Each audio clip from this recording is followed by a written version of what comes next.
Discipline in my eyes has always been that through discipline I get things done. I always say that I'm like the most lazy, disciplined person I know because I don't want to do it. Yeah. But I always do. One of the big problems is sitting down and doing the work. Mm-hmm. And you got to, and Pressfield talks about that in the most concise and beautiful way, and he labels it like an enemy. He calls it resistance.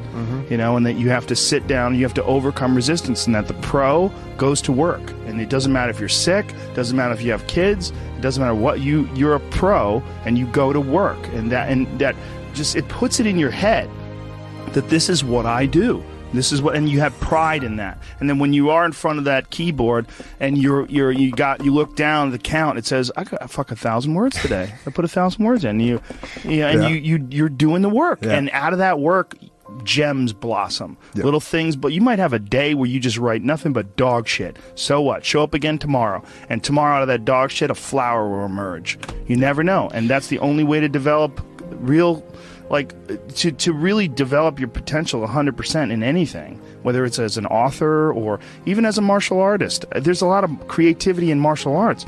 To be a great striker, you have to be creative because you have to develop patterns or execute patterns that aren't going to be perceived. This idea that life is hard is something you're supposed to shield from them, it's so silly. And, you know, I've had this conversation with my friends because everybody that I know that's interesting had a fucked up life.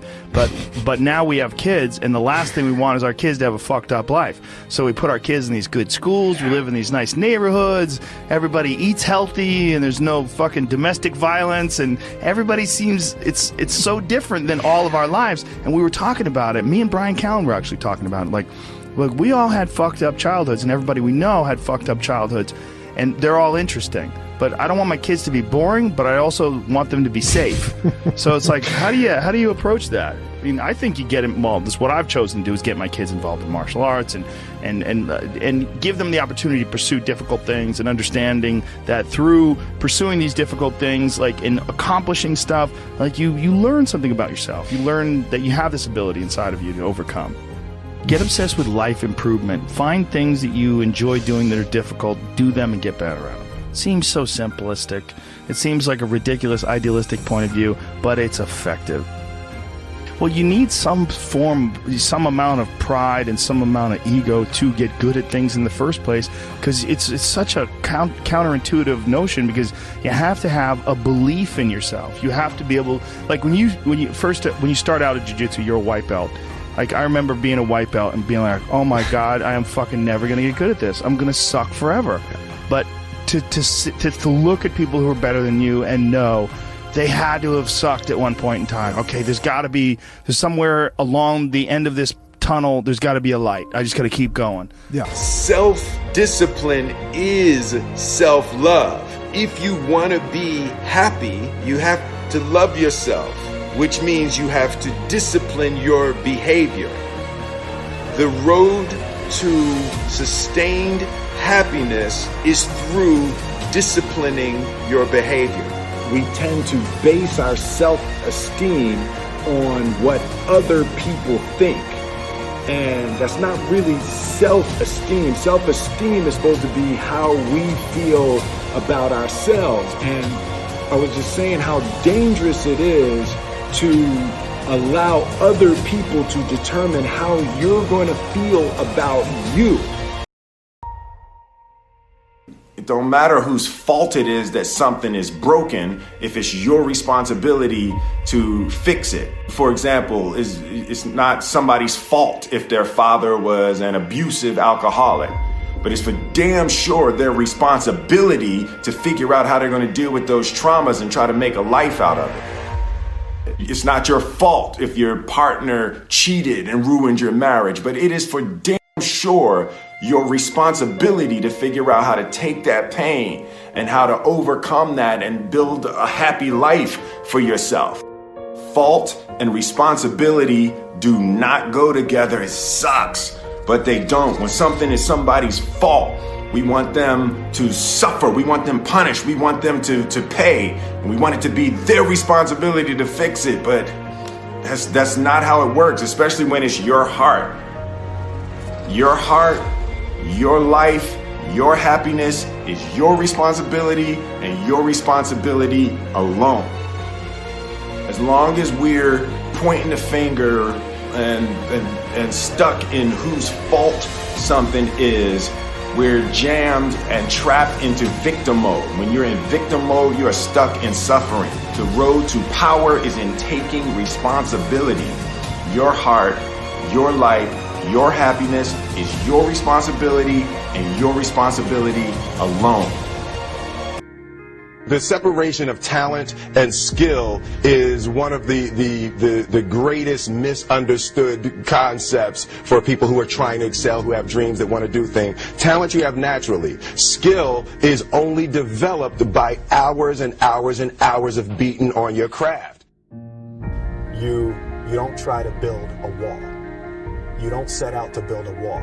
You don't say, I'm going to build the biggest, baddest, greatest wall that's ever been built. You don't start there. You say, I'm going to lay this brick as perfectly as a brick can be laid. There will not be one brick on the face of the earth that's going to be laid better than this brick that I'm going to lay in this next 10 minutes. And you do that every single day. And soon you have a wall. And soon you have a wall. And I think psychologically, the advantage that gives me over a lot of people that I have been in competition with in different situations is it's difficult to take the first step when you look how big the task is. How much time I had left to do the things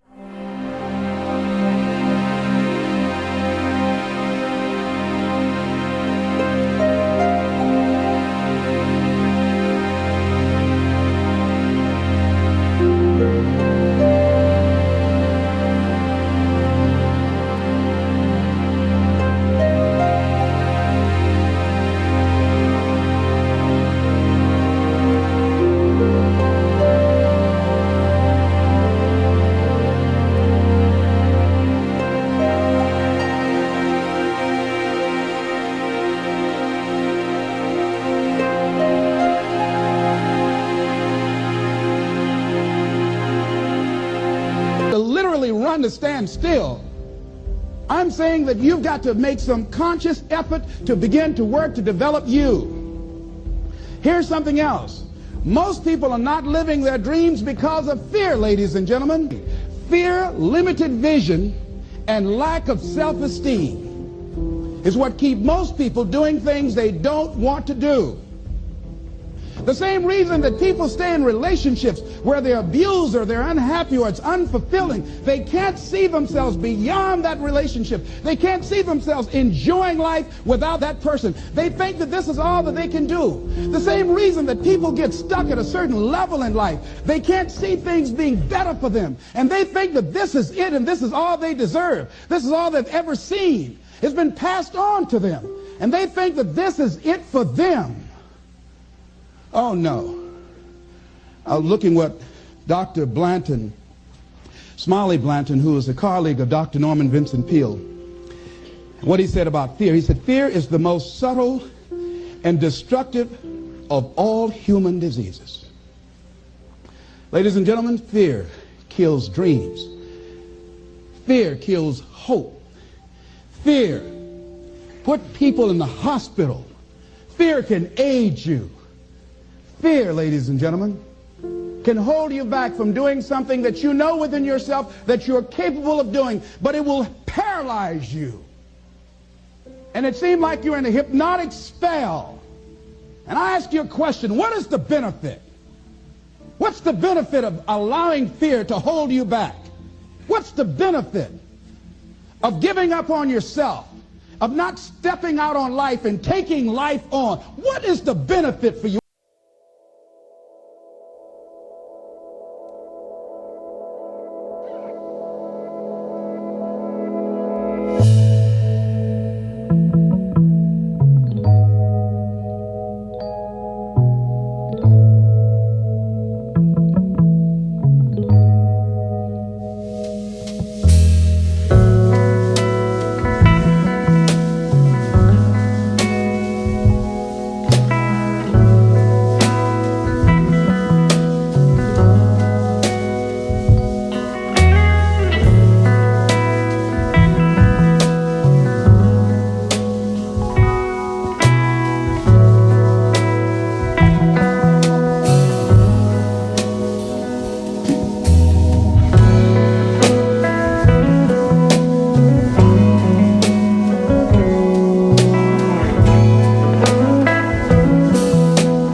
tell me that I'm never gonna make it. They want me to do something that could make sense. They hate when I keep dreaming I'll be famous, but I don't give a fuck, I'ma keep chasing.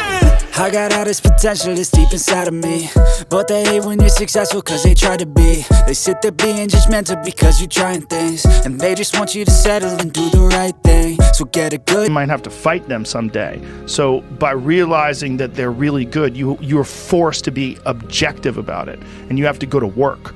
Like, you have to go, fuck, that guy's better than me, I gotta get better. And you have to go to work. Right.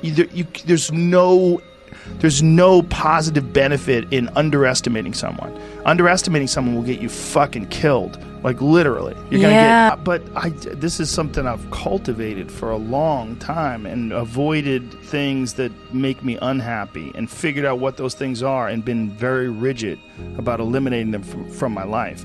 And I think part of that world is because we have been fed this line of horseshit that you're supposed to seek comfort. And I don't think you are. I think you're supposed to seek lessons, and you're supposed to seek difficult tasks and accomplishments, and through those things and through doing things that are hard to do, even if it's just a fucking 90-minute hot yoga class. I do a 90-minute yoga class, man. Those last 20 minutes, I do not want to be there, man. And I definitely don't want to give 100%. And I can cheat. I can kind of half-ass it. I can. But if I don't, and I get through it, when that time is up and the lady says namaste and everybody gets up, I'm like, fuck, man, I made it. You know, I lost 15 pounds. My fucking yoga mat is drenched to the point where I could literally wring it out and fill a jug up with water. But through that struggle, I will now have a better day. And I better fucking do it again tomorrow. Or do something else. Because if I just think, well, tomorrow I'm just going to coast and eat Twinkies and watch TV. Oh, hello, sadness, my old friend. Hello, depression. Because when you're not doing anything, you feel like shit. And that's just a part of being a human being. And we can pretend that we're something other than what we really are. And we can pretend, nah, me, man, I'm just cool, just chilling, doing nothing. Bullshit. You're a fucking human. You're a human being. You evolved from the fucking hundreds of thousands of years of hunters and gatherers and people that were struggling. Those human reward systems are carved deeply into your DNA. And if you don't respect that, if you don't respect the mechanism of happiness and fulfillment and what you really need to do in order to feel satisfied in life, camaraderie, love, family, friendship, struggle, testing yourself, learning, all those things are imperative. They're all a giant part of being a person.